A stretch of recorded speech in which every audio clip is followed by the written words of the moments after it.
Shalom, shalom, mes très chers étudiants de cet institut Apollos, que Dieu vous bénisse. Je vous salue. Je présente aussi mes salutations cordiales au président mondial de ce forum, Prière pour l'Afrique, avec son épouse et ses enfants, et toute l'Église. Je salue également les vice-présidents qui sont établis sur cette plateforme, ainsi que les modératrices qui font le travail qui est tellement important pour faire une introduction à la parole de Dieu. Que Dieu vous bénisse, mes mamans. Je salue tous mes frères et sœurs ici présents, mes chers étudiants sur cet institut Apollos. Que Dieu vous bénisse et merci d'être avec nous. Mes bien-aimés, avant de continuer, nous allons prier. Alléluia. Oui, tendre Père Céleste, merci de nous donner cette opportunité de t'élever, de t'adorer, de te prier, d'accentuer que c'est toi le Dieu Tout-Puissant, le Dieu des dieux, le Seigneur des seigneurs, le Tout-Puissant, le Créateur, qui a toute la terre et le ciel sous son contrôle, et à qui appartient la gloire, l'honneur, et qui a la vie éternelle, le grand possesseur de la terre et tout ce qui contient cette terre. Seigneur, donne-nous cet engagement, ce zèle, cet amour de t'adorer, de te donner des actions de grâce aussi ce soir, pour te remercier pour ta protection, que tu nous as protégés contre tous les maux, visibles et invisibles, connus et inconnus. Parce que la plupart des choses, nous ne connaissons pas. La plupart des menaces, on ne connaît pas. Alléluia. Merci Seigneur, mais toi, tu es au courant de toutes choses parce que tu es omniscient, omnipotent, partout où tu es. Seigneur, merci. Et nous t'implorons que tu nous aides ce soir à partager ta parole et aussi le recevoir. Parce que nous ne parlons pas des choses de la vie. C'est pas un journal que nous sommes en train de remplir des histoires passagères. Mais nous voulons traiter la vérité. Et la vérité, c'est toi, Jésus-Christ, le chemin, la vie et la vérité. Nous voulons parler des révélations que tu nous as laissées dans ta parole écrite. Mais Seigneur, nous avons besoin vraiment que tu nous donnes ces révélations à partir du Saint-Esprit dans notre cœur, afin que nous sentons et nous contemplons. Et nous allons témoigner que c'est ça la vérité dans ta parole. Et nous en avons besoin, Seigneur. Enseigne-nous, confirme-nous dans ta vérité. Nous sommes tes enfants. Tu nous as rachetés par ton sang précieux, Jésus-Christ. Nous avons besoin vraiment que tu nous éclaires les énigmes, les mystères aussi de ce dernier livre. Aide-nous à traverser avec assurance, avec foi, avec acharnement, avec zèle, pour mieux te comprendre et t'attendre de ta venue. Toi qui dis que moi je suis, j'étais et je vais venir, l'alpha et l'oméga, donne-nous vraiment le discernement, Seigneur, le discernement pour découvrir ce que tu vas nous dire ce soir. Nous prions pour tous ceux qui souffrent, je prie pour ceux qui souffrent des inondations. Nous entendons des nouvelles de nos frères et sœurs qui doivent quitter leur maison à cause des inondations, qui doivent évacuer avec leurs enfants. Nous ne savons pas même combien sont frappés par ces pluies qui tombent, les torrents. Ô Seigneur, toi tu es le Tout-Puissant, tu peux cesser. Nous sommes comme Élie, un homme simple, mais il a prié qu'il ne va pas pleuvoir pendant 3 ans et 6 mois. Et après, il a encore prié, et la pluie est tombée. Nous prions comme lui, avec cet esprit d'Élie, que cette pluie va cesser de tomber. Ô Seigneur, protège tes enfants, protège tes serviteurs. Toi, tu es un Dieu tout-puissant. Tu n'as qu'à parler, tu n'as qu'à donner un ordre, et tout le monde, toute la création va obéir. Merci Seigneur. Nous voulons entendre ta voix, aussi ce soir. Au nom de Jésus-Christ, nous avons ainsi prié. Alléluia. Amen. Oui, mes bien-aimés dans le Seigneur, nous allons continuer notre traverse, notre cours, notre promenade à travers de ce dernier livre, et ça dans le cadre de Ecclésia et du royaume, Ecclésia et Basileia.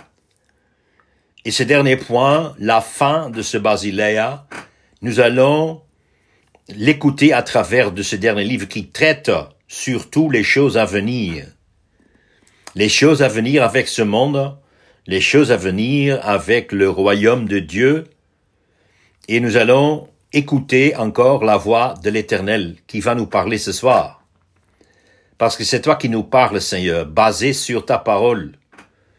Et que le peuple de Dieu entend ta parole et qu'il y a des échos dans notre cœur, qu'il y a cette voix interne, que l'esprit et notre esprit va s'unir dans un seul symphonie, que ça sonne ensemble, qu'on sent que vraiment ça c'est la vérité, parce que c'est la vérité qui a été bâtie sur le fondament de la doctrine des apôtres, le fondament des apôtres et des prophètes, et c'est toi Jésus-Christ qui est la pierre que les Juifs ont été rejetés. La pierre triangulaire, c'est toi Jésus-Christ. Donc, tu es l'alpha et l'oméga. Aide-nous à réaliser ton œuvre. Alléluia. Oui, mes bien-aimés, nous avons besoin vraiment du Saint-Esprit qui nous conduit dans cette profondeur de la parole de Dieu. Mais tu sais, ce qui peut nous consoler, parce que qui peut dire de soi-même qu'il comprend tout de ce livre? Même les grands hommes de Dieu, comme les prophètes, quand on le lit de Zacharie par exemple, ou de Daniel, et même aussi de Jean ici, le disciple, il y a des choses qui sont lourdes à comprendre. Et quand on a posé la question, mais mon prophète, qu'est-ce que cela veut dire? Il dit, je ne sais pas. Explique-moi. Comment je peux comprendre quand il n'y a personne qui peut m'expliquer ce qui se passe? Donc vraiment, Seigneur, nous avons besoin de tes enseignements. Et que le Seigneur nous écoute. De nous donner ces enseignements qui nous ouvrent les yeux, qu'il ouvre notre cœur, notre entendement, notre intelligence interne, de mieux saisir ce qui se passe et de ne pas nous aventurier sur des sentiers de la fantaisie, parce qu'il y a beaucoup de fantaisie, il y a beaucoup de fantasmes aussi sur ce dernier livre de l'Apocalypse. Même l'industrie des films ont saisi pour faire des films sur l'Apocalypse. Mais eux, ils en font les sensations, des aventures sensationnelles qui n'ont aucun rapport et aucun soutien sur ce qui a été écrit dans la parole de la vérité, les Saintes Écritures. Donc, basons sur les révélations écrites par Jean. Mais bien aimé, ça, c'est un chemin sûr. Et nous sommes guidés d'une manière sûre. et certains, et aussi ceux qui sont appelés à prêcher la parole de Dieu, je vous exhorte, mes bien-aimés, et s'il y a parmi mes étudiants qui sont appelés à parler de la parole de Dieu, à prêcher la parole de Dieu, soyez prudents. Il vaut mieux dire que moi, ça, je ne sais pas exactement, au lieu de faire de la fantaisie et de jouer avec la parole de Dieu, ne le fais pas. Et prions que le Saint-Esprit nous oriente et qu'il révèle des choses. Mais il faut bien les fonder sur l'Écriture. Et si tu hésites, il ne faut même pas oser d'en parler. Il faut mieux prendre le temps. Et si tu es sûr d'une certaine vérité, il faut toujours le fonder sur d'autres révélations de la parole de Dieu. Soyez prudents avec des explications qui n'ont pas de rapport avec la parole de Dieu. Et soyez prudents aussi de suivre des paroles, des messages, des soi-disant hommes de Dieu qui n'ont pas leurs racines, qui ne sont pas enracinés dans la parole de Dieu, mes bien-aimés. Je vous exhorte, je vous avertis, parce que nous parlons des Saintes Écritures. Donc soyons prudents. Soyons prudents et prenons le temps de méditer, d'étudier et de prier surtout et de demander le guide de notre guide, le Saint-Esprit. Si on se pose sur lui, nous ne devons pas nous errer. Nous ne devons pas évader et perdre le chemin. Et perdre le chemin pour ne pas savoir où ça va arrêter. Donc, fondons nos messages, notre étude sur la parole de Dieu et sur la parole de Dieu seulement. Alléluia. Amen.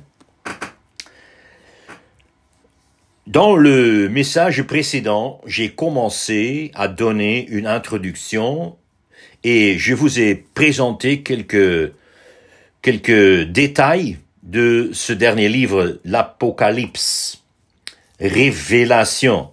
Et je vous ai dit qu'Apocalypse est un terme simple qui vient de la cuisine. Donc, la casserole est fermée et on en met le couvercle pour voir ce qui est dans la casserole. C'est ça, en fait, l'idée simple, la signification simple du mot apocalypse. Donc, ça n'a rien à voir par des catastrophes, des événements qui sont présentés dans des films, avec des choses terribles qui vont se présenter, des catastrophes, etc. Ça n'a rien à voir avec le terme apocalypse. L'Apocalypse veut dire seulement dévoiler ce qui est caché. Dévoiler ce qui est caché. Montrer ce qui est pas encore montré. C'est ça, la signification du mot apocalypse. Et j'ai commencé par vous présenter le premier verset et le deuxième. Et je vous ai dit que déjà dans le premier verset, on nous a présenté 7 personnes. 7 personnes, et apparemment le nombre de 7, c'est très important dans le livre d'Apocalypse. Et je vais vous présenter d'abord quelques vérités générales. Quelques vérités générales pour mieux comprendre Apocalypse. En fait, Apocalypse est un grand cadeau de Dieu. Et petit à petit, on va le développer. On va le découvrir, ce qui est dans ce grand cadeau. Ce grand cadeau qui est présenté sous forme d'une lettre, sous forme d'une révélation. Et avant de nous lancer dans les versets à part, pour mesurer et goûter mot par mot, nous allons voir quelques grandes lignes qui sont très importantes pour une compréhension totale, un résumé total de ce livre. Et la première de ces choses, on peut le voir dans le verset 3. Le verset 3 commence par « Heureux celui qui lit et ceux qui entendent les paroles de la prophétie et qui garde les choses qui y sont écrites, car le temps est proche. Ces mots, heureux celui, en grec c'est makaris, et en hébreu c'est ajré. Nous avons rencontré ces termes heureux celui dans la prédication de la montagne que Jésus a dit, a présenté, a parlé, a proposé au peuple juif, au pied de la montagne, devant la foule, et que Matthieu a décrit dans son évangile, sa description de l'évangile, les chapitres 5 à 7. Heureux celui nous connaissons très bien. Et ici aussi, Jean, il a écrit, il a présenté ce qu'il a entendu, et la première de ces bénédictions, on le voit ici dans le 3e verset de ce premier chapitre. Et pas par hasard, mais il n'y en a pas une, mais dans ce livre d'Apocalypse, on peut rencontrer 7, c'est pas un hasard, 7 bénédictions. Et d'abord, je vais les vous présenter. Donc ici, on a le premier, heureux celui. Le deuxième est, je vous exhorte d'avoir votre livre avec vous et bien sûr, bic et papier d'écrire. Et heureusement, nous avons une présentation intégrale, donc vous pouvez arrêter votre téléphone et prendre ton temps de chercher. Et nous allons trouver le chapitre 14, le verset 13.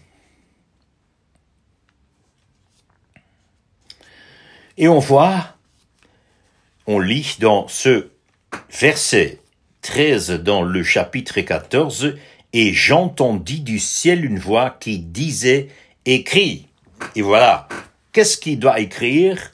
Heureux, dès à présent les morts qui meurent dans le Seigneur. Oui, dit l'Esprit, afin qu'ils se reposent de leurs travaux, car leurs œuvres les suivent. La deuxième bénédiction qui commence par ce fameux mot mécaris, heureux. Troisième bénédiction, on peut le trouver dans le chapitre 16, le verset 15. On va trouver les mots suivants dans ce verset 15 du chapitre 16. La Bible dit, « Heureux celui qui veille et qui garde ses vêtements, afin qu'il ne marche pas nu et qu'on ne voit pas sa honte. » C'est la troisième bénédiction. Quatrième bénédiction, on va la trouver dans le chapitre 19, le verset 9. Donc, chapitre 19, le verset 9. La parole de Dieu dit, « Écris, heureux ceux qui sont appelés au festin de noces de l'agneau. » Et il me dit, ces paroles sont les véritables paroles de Dieu. Voilà la quatrième bénédiction. Nous allons continuer et nous sommes arrivés dans le chapitre 20. Le chapitre 20, le verset 6, la parole de Dieu dit, « Heureux et saints ceux qui ont part à la première résurrection. La seconde mort n'a point de pouvoir sur eux, mais ils seront sacrificateurs de Dieu et de Christ, et ils régneront avec lui pendant 1000 ans. » Voilà, cinquième bénédiction. Maintenant, nous sommes arrivés au dernier chapitre de l'Apocalypse, donc le chapitre 22, et nous lisons le 7e verset. Donc, Apocalypse 22, verset 7. La parole de Dieu dit, « Heureux celui qui garde les paroles de la prophétie de ce livre. 6e bénédiction. Et maintenant, la dernière bénédiction, la 7e, on le trouve dans ce même chapitre 22, cette fois-ci le verset 14. Et la parole de Dieu dit, « Heureux ceux qui lavent leurs robes, afin d'avoir droit à l'arbre de vie, et d'entrer par les portes dans la ville. » Mes bien-aimés, qu'est-ce que vous pensez? En fait, ces 7 bénédictions sont des instruments littéraires pour organiser la vision des gens et d'en communiquer. Donc, on le voit semer les 7 bénédictions dans le livre d'Apocalypse. Je vais les répéter. La première se trouve dans Apocalypse 1, 3. Le deuxième, le chapitre 14, verset 13. Troisième, le chapitre 16, verset 15. Quatrième, chapitre 19, verset 9. Cinquième, le chapitre 20, verset 6. Sixième, le chapitre 22 et c'est le verset 7. La dernière bénédiction se trouve en chapitre 22, le verset 14. Et on va en revenir encore parce que la manière dont on a écrit ça, dont Jean a utilisé ça, c'est tellement beau et expressif. Jean veut communiquer un message. Et ce message demande la manière des instruments littéraires très expressifs, parce que le message est important. Le message doit être écouté et entendu et compris. Et avec son plume, il fait tout ce qu'il veut, et il fait tout ce qu'il peut pour bien faire comprendre ce message, cette révélation divine. Et tout ce qu'il peut faire pour mieux comprendre, il l'utilise. Ici, ces 7 bénédictions sont formées d'une certaine une figure de style littéraire. C'est une figure de style. Et on va en revenir plus tard. Bien aimé, une deuxième chose générale que je vais vous présenter avant de nous lancer dans les versets à part, les versets détachés pour expliquer et commenter mot par mot. Je vais donner une deuxième idée générale de ce livre qui est très important et je vais le faire à partir d'un chapitre. Parce que, comme on dit, l'Apocalypse, c'est un livre polyphonie. Ça veut dire quoi? Poly, c'est plusieurs. Phonie, c'est voix, bruit. On rencontre dans ce livre, nous avons déjà vu le premier verset, en fait, de nombreuses voix, des voix qui parlent. Et c'est très important de découvrir, de détecter qui parle à ce moment, qui dit ce verset, qui donne cette vérité spécifique. Et pour cela, je vais donner une illustration pour mieux comprendre ce que je veux dire. Donc, je suis en train de vous présenter une idée, un sujet général du livre de l'Apocalypse. Apocalypse de Jésus-Christ. Je suis en train de vous présenter comment ce livre, ça mérite de prendre le temps et d'être prudent, de ne pas aller trop vite, trop rapide, mais de prendre son temps, d'y plonger. Ça mérite la vérité d'Apocalypse. Sinon, on saute beaucoup de choses et il y a beaucoup de vérités qui nous échappent. Ça arrive déjà beaucoup, mes bien-aimés. Pourquoi? Ce que j'ai constaté, il n'y a pas beaucoup de gens, même des serviteurs de Dieu qui prennent leur temps de bien écrire, de bien lire la parole de Dieu. Et j'ai exhorté, je l'ai fait avant, nous sommes dans un institut Apollos. Et sur cet institut, bien sûr, pas seulement sur cet institut, mais surtout, dans cet institut, nous l'avons fondé pour bien et mieux comprendre la parole de Dieu. Ici, à partir de cette antenne, nous faisons des études bibliques. Nous étudions la parole de Dieu d'une manière correcte et exacte, avec exactitude, d'une manière intense. On est très concentré sur la parole de Dieu. Pourquoi? Parce que la parole de Dieu le mérite. Et de notre nature humaine, nous sommes très superficiels, mes bien-aimés. Il y a beaucoup de choses qui nous échappent. À plusieurs reprises, quand je prêche la parole de Dieu, on m'a donné des réactions. C'est pour la première fois que je l'ai compris.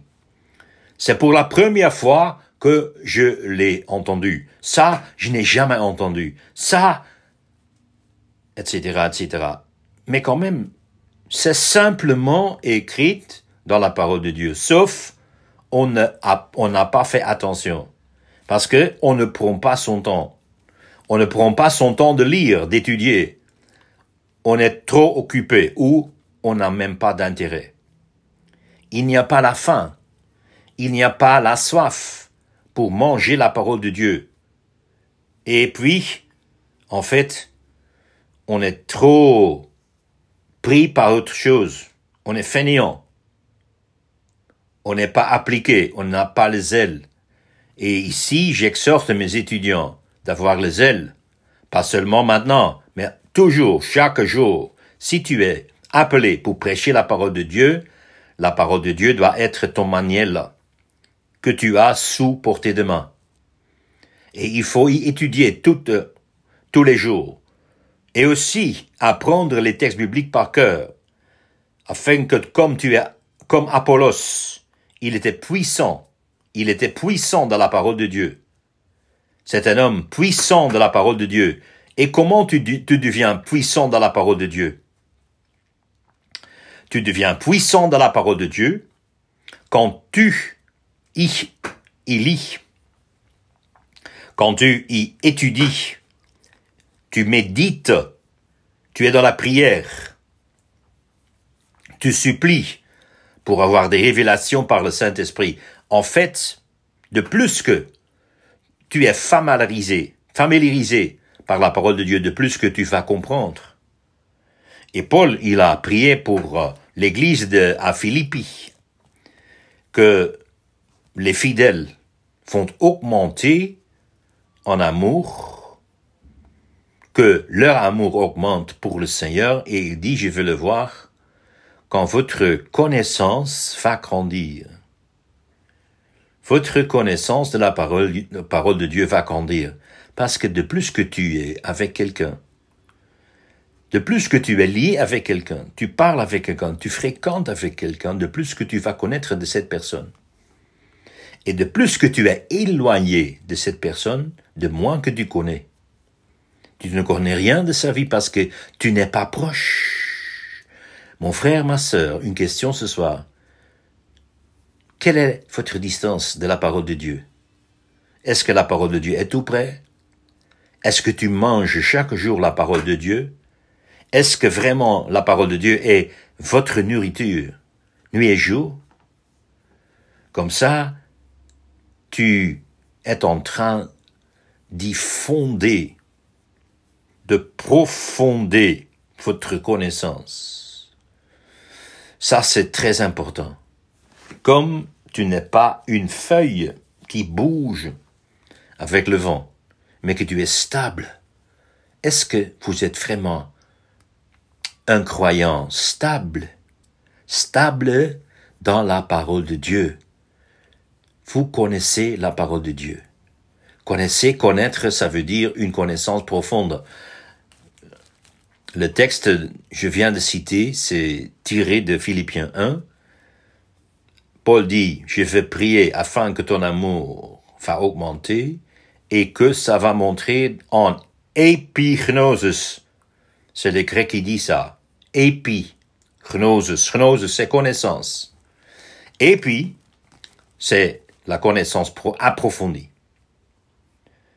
Et de plus que ton amour augmente, de plus que tu as la connaissance. Connaître, comme on dit en hébreu, yada. Yada, c'est en fait la relation entre un homme et une femme.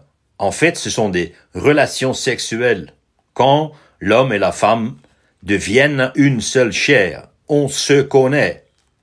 Voilà, c'est ça le sens. Le sens de yada. Epignosis. Et comme ça, il faut connaître la parole de Dieu pour mieux connaître encore votre relation, intensifier votre relation avec le Seigneur, pour mieux le connaître, pour mieux le comprendre, pour mieux l'étaler, pour mieux être un miroir de Jésus-Christ dans votre entourage. Alléluia. Amen. Donc, je dis, dans ce livre d'Apocalypse, il y a beaucoup de voix. Il y a beaucoup de personnes qui parlent, qui chantent, qui donnent des témoignages, qui élèvent leur voix. Et pour vous donner une illustration, nous allons voir ça dans le dernier chapitre d'Apocalypse. Le dernier chapitre d'Apocalypse, on va le voir dans le chapitre 22. Et je vous demande de prendre votre Bible, parce que maintenant, nous avons besoin vraiment de bien écrire. Et je vais traverser ce chapitre calmement, lentement, afin que vous pouvez bien me suivre. Et je vais vous présenter des voix qui sont concernées dans ce seul chapitre, le dernier chapitre d'Apocalypse. Vous avez trouvé l'Apocalypse 22. Donc, nous sommes en train de chercher, de trouver des voix qui y sont présentées, qui parlent ici.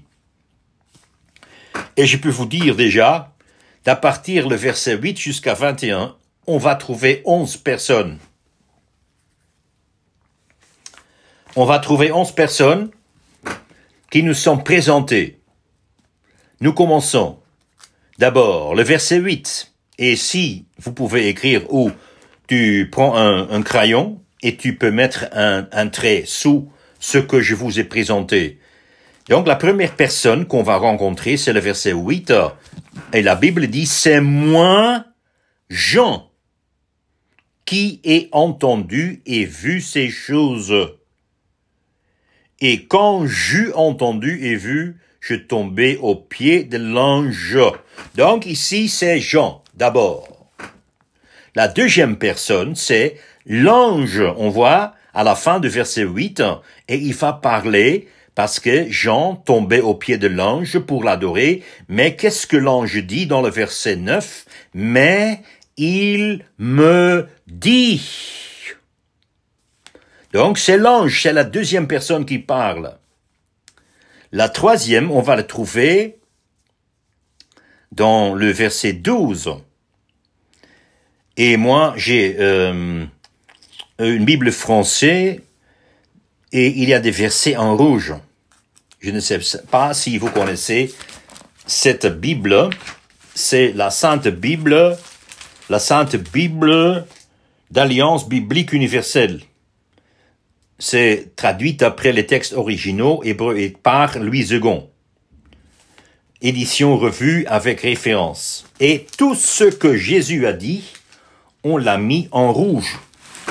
Et ça, c'est très intéressant. Je vais vous dire pourquoi. Ici, le verset 12 dit, « Voici, je viens bientôt, et ma rétribution est avec moi, pour rendre à chacun selon ce qu'est son œuvre. » La plupart disent que, et aussi le traducteur, c'est en rouge, donc il dit que c'est Jésus qui parle.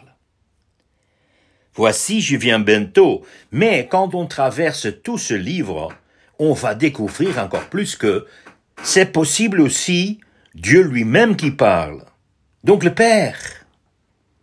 Ça, c'est une question d'interrogation. Point d'interrogation. Je, ici, qui c'est ce je? C'est Dieu lui-même ou c'est Jésus? Le verset 13, pareillement, je suis l'alpha et l'oméga. Le premier et le dernier, le commencement et la fin. Plusieurs disent, c'est aussi Jésus. Et oui, évidemment, Jésus est présenté comme alpha et oméga. Mais on va voir et découvrir, mes bien-aimés, c'est pas seulement Jésus qui est présenté ici dans ce livre comme alpha et oméga, mais aussi Dieu lui-même. Le premier et le dernier, le commencement et la fin. Donc aussi, ici, le verset 13, on ne sait pas encore si c'est Dieu lui-même ou Jésus qui parle. Le verset 16, ça c'est très clair, qui parle. C'est la 5e personne qui est présentée. La Bible dit très clair, moi, Jésus. Moi, Jésus. Tu vois, ici, il n'y a pas de confusion. Ici, c'est Jésus. Parce que c'est écrit clairement. Moi, Jésus, j'ai envoyé mon ange. Et puis, le verset 17. Il y en a d'autres personnes qui sont présentées. Le verset 17 dit « Et l'esprit et l'épouse ». C'est la personne 6, c'est l'esprit, et 7, c'est l'épouse qui parle. L'esprit et l'épouse disent « Viens ». Et puis, et que celui qui entend dise « Viens ». Donc, il y a une autre personne qui est invitée de dire « Viens ». C'est celui qui entend. Celui qui entend, c'est toi-même. Donc, quand tu entends l'esprit et l'épouse qui disent « Viens », toi aussi tu peux dire « Viens ». Celui qui entend. Mais l'épouse, c'est qui? L'épouse, c'est l'Église, mes bien-aimés. Donc, en fait, l'épouse, c'est nous. Vous voyez? Voilà. Donc, ça, c'est le verset 17. Et puis, le verset 18. Le verset 18 commence par « Je le déclare ». Question. Qui est ce je? Je. Qui est ce je? Peut-être c'est Jean, mais on ne sait pas, on n'est pas sûr. Il dit, je le déclare à quiconque entend les paroles de la prophétie de ce livre. Mais on n'est pas sûr. Et puis, le verset 20. Celui qui atteste ces choses dit, oui, je viens bientôt. Qui va venir bientôt? Encore comme dans les versets 12 et 13, on n'est pas sûr que si c'est Dieu lui-même qui parle ou que si c'est Jésus. Mais on peut être un peu plus rassurant parce qu'à la fin de ce verset, il y a quelqu'un qui répondit, « Viens, Seigneur Jésus. Viens, Seigneur Jésus. » Qui dit ça? Qui dit ça? C'est quelqu'un qui répond, un répondeur anonyme. Parce que Jean n'est pas ici mentionné, ça peut être Jean. Oui, mais c'est pas comme le verset 8 où il est mentionné expressément, faut vous rappeler, le verset 8, il dit « C'est moi, Jean ». Mais ici, on n'a pas répété, on n'a pas indiqué le nom. Si c'est Jean, il dit seulement « Viens, Seigneur Jésus ». Peut-être c'est l'épouse, On ne sait pas. Un répondeur anonyme.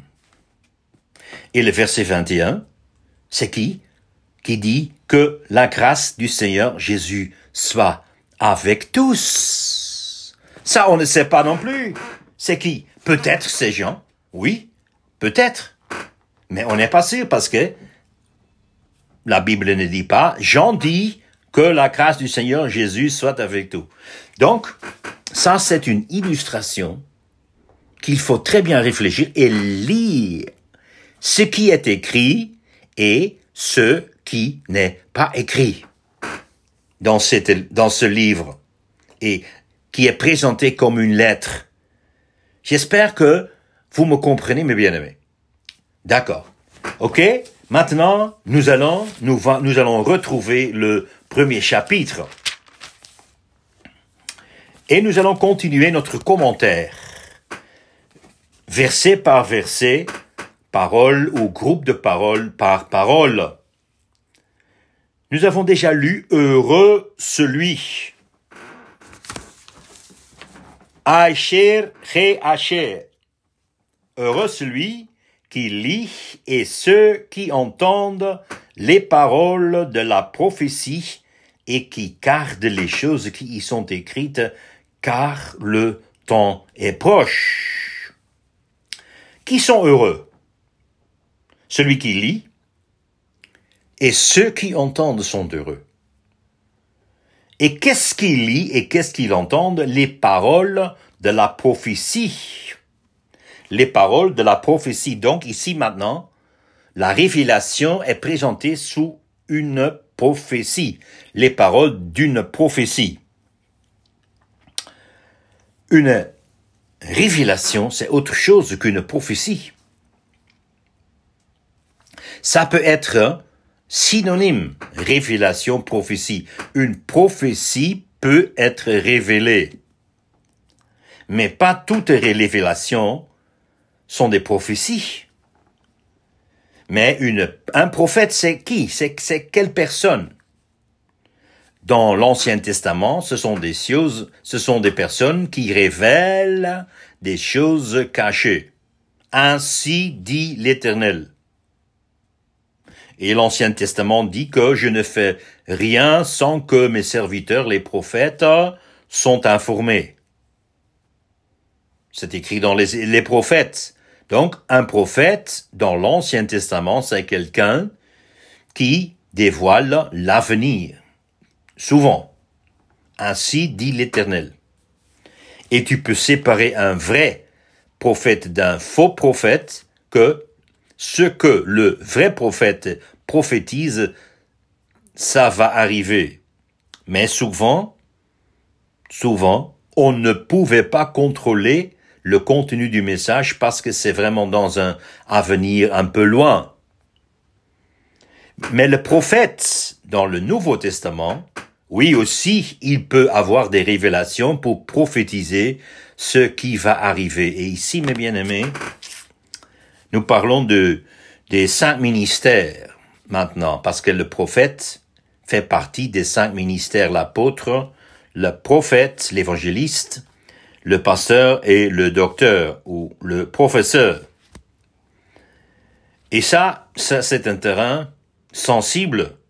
Mais il faut que je vais en parler. Je veux exhorter les prophètes qui m'écoutent de faire très attention de prononcer des paroles comme une prophétie. Parce que ça, il y a beaucoup d'abus dans ce domaine. Il y a malheureusement à l'Église aussi des faux prophètes qui prophétisent des choses qui sont peut-être sensationnelles. Et les pauvres esprits qui n'ont pas le discernement vont prendre cette parole comme la parole de Dieu. Et encore pire, quand un prophète va prophétiser après que tu lui as donné une somme d'argent, ça, c'est catastrophique. Jean, là où il est, on va en revenir plus tard, il a donné cette révélation sous forme d'une lettre, sans qu'on ne lui a payé, parce que il était prisonnier. Prenons exemple aux apôtres, comment ils ont travaillé. Et je sais que les ministres de Dieu, les serviteurs de Dieu doivent manger aussi. Ils ont besoin d'avoir quelque chose pour manger, pour vivre.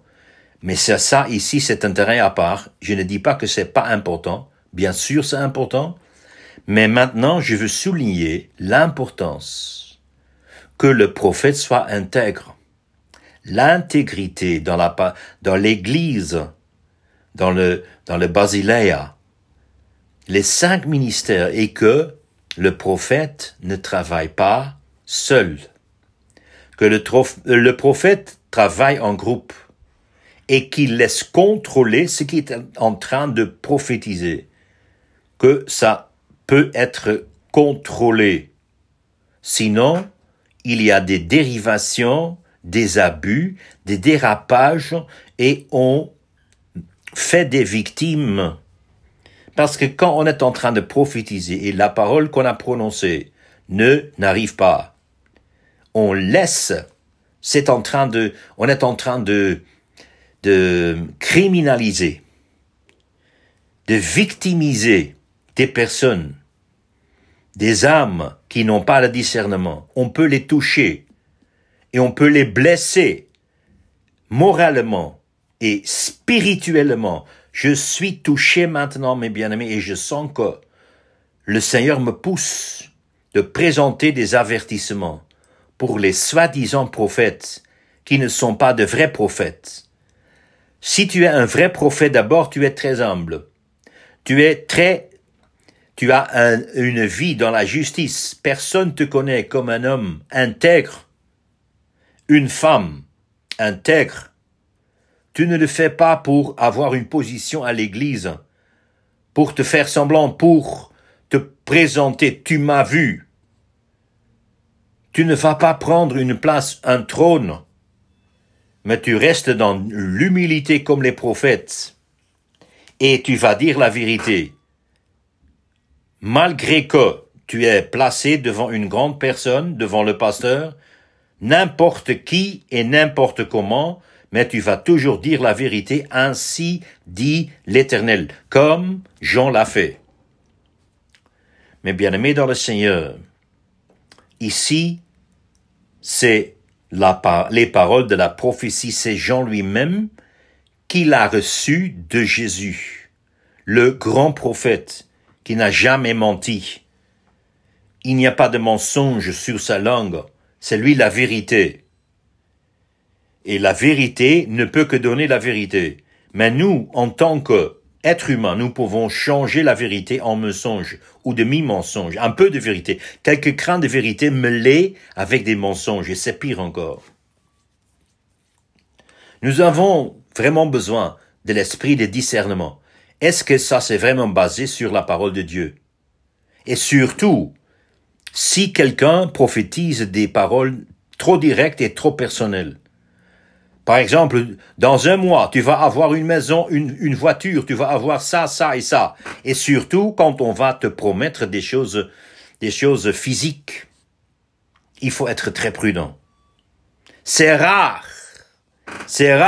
Et surtout aussi, quand il va te prophétiser la guérison. Oui, bien sûr, nous croyons dans la guérison. Mais soyez prudents, parce que le Dieu Tout-Puissant, il est souverain aussi. Et ça aussi, ça doit être en balance. Donc, on a besoin des caractères mûrs. On a besoin des caractères mûrs, des personnes qui sont dans la maturité et surtout sous contrôle des 5 ministères, des apôtres, des prophètes et des docteurs. Ce sont les ministères qui prennent le contrôle sur l'Église et tout ce qui se passe. Sinon, il y a de grands abus, de grands dérapages et de grands problèmes qui peuvent causer beaucoup de problèmes. Donc soyez prudents. Et surtout, ceux qui sont guidés, qui sont appelés pour guider, pour faire la direction dans une église, pour mener le troupeau, le peuple de Dieu. Soyons prudents, mes bien-aimés, pour la prophétie. Il dit, heureux celui qui lit et ceux qui entendent les paroles de la prophétie et qui gardent les choses qui y sont écrites. Maintenant, Jean y présente les paroles de la prophétie et tout ce qui y est écrit. Il faut l'écouter, il faut l'obéir. Sinon, c'est dangereux. Et il donne une raison, car le temps est proche. On a peu de temps. On n'a pas de temps de jouer et de manipuler, de changer, de couper dans la parole de prophétie. Il faut qu'on le prenne très au sérieux. La parole de Dieu est très sérieuse. Il ne faut pas trancher des parties et des choses. Mais bien aimés, nous sommes arrivés à la fin de ce message. Que Dieu bénisse sa parole. Alléluia. Amen.